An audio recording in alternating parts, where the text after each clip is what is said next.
కక్ష సాధింపుతో ఎటువంటి ఆధారాలు లేకుండా ఎటువంటి అంటే చట్టాలను కూడా అతిక్రమించి ఆయన మీద ఏదో ఈ స్కిల్ డెవలప్మెంట్ అన్న ఒక అభూతి ఒక నేరాన్ని సృష్టించి అవినీతి జరిగిందని సృష్టించి వాళ్ళ ఆయన్ని కస్టడీలోకి తీసుకోవడం జరిగింది.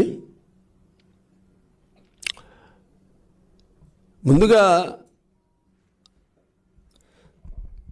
చంద్రబాబు నాయుడు గారు ఒక అభివృద్ధికి సంక్షేమానికి ప్రజల సంక్షేమానికి ఒక బ్రాండ్.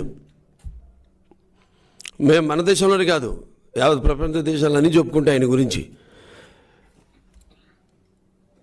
ఇవాళ ఈ ప్రజల యొక్క సంక్షేమాన్ని గాలికి వదిలేసి ప్రతిపక్ష నేతలపై కక్ష సాధించడమే లక్ష్యంగా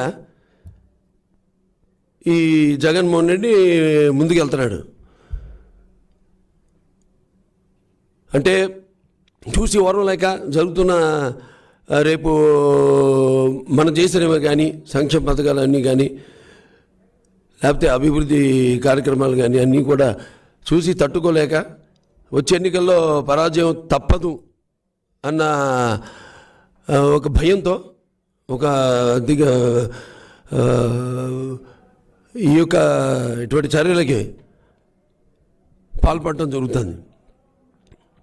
అసలు మనం చూస్తే అసలు ఈ విషయంలో ఎటువంటి ఆధారాలు లేకుండా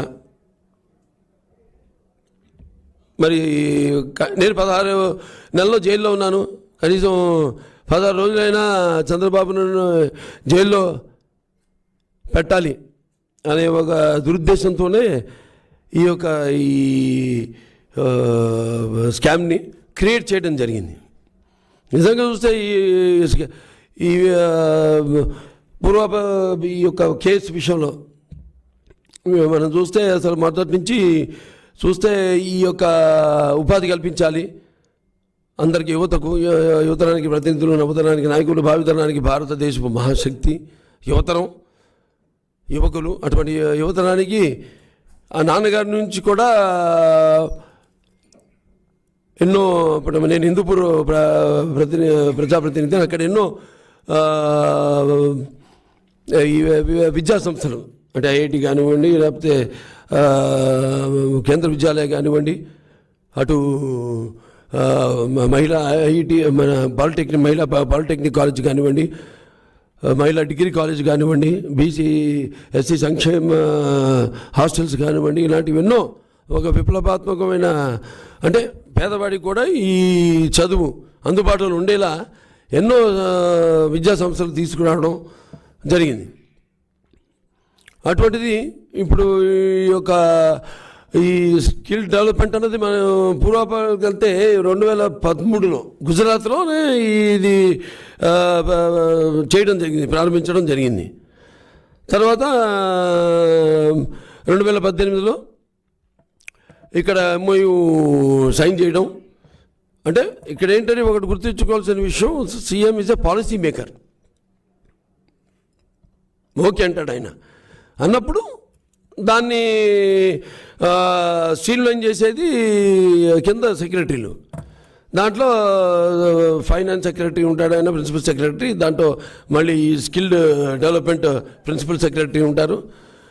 అలాగా దీన్ని ప్రపోజ్ చేసేదేమో అజయ్ కలాం రెడ్డి గారు ప్రపోజ్ చేస్తే దాన్ని మనం ఈయన ప్రేమ్చంద్ రెడ్డి గారు అప్పుడు ఈ స్కిల్ లేబర్ ప్రిన్సిపల్ సెక్రటరీ ఆయన దానికి వాళ్ళతో ఎంఓయూ సంతకం చేసి తర్వాత నిధులు కూడా రిలీజ్ చేయడం జరిగింది. దాంట్లో అసలు మొత్తం 2 కంపెనీలు, అంటే 2 కంపెనీలు కాదు, ఒకటే గుర్తుపెట్టుకోవాలి మీరు. రెండో కంపెనీ ఏంటంటే దే ఆర్ ఇన్సెపరబుల్.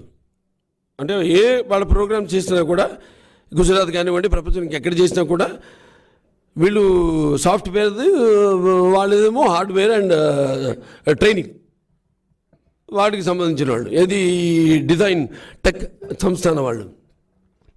సరే ఇది ఇలా ఉండగా వాళ్ళతో ఎంఓయూ సైన్ అయింది. అది 3,281 కోట్ల రూపాయలకి. అదంతా వాళ్ళదే ఖర్చు. ఏది సిమెంట్స్ కంపెనీది. మనకి ఎటువంటి సంబంధం 90% అంటే 10% మనం వీళ్ళకి పే చేసాం. ఎవరికి డిజైన్ కోటెక్ వాళ్ళకి. అంటే వీళ్ళేమో సాఫ్ట్వేరు, వాళ్ళేమో హార్డ్వేరు, తర్వాత ట్రైనింగ్ ఇస్తారు. సరే, అంటే 330 కోట్లు మనం 4 ఇన్స్టాల్మెంట్స్లో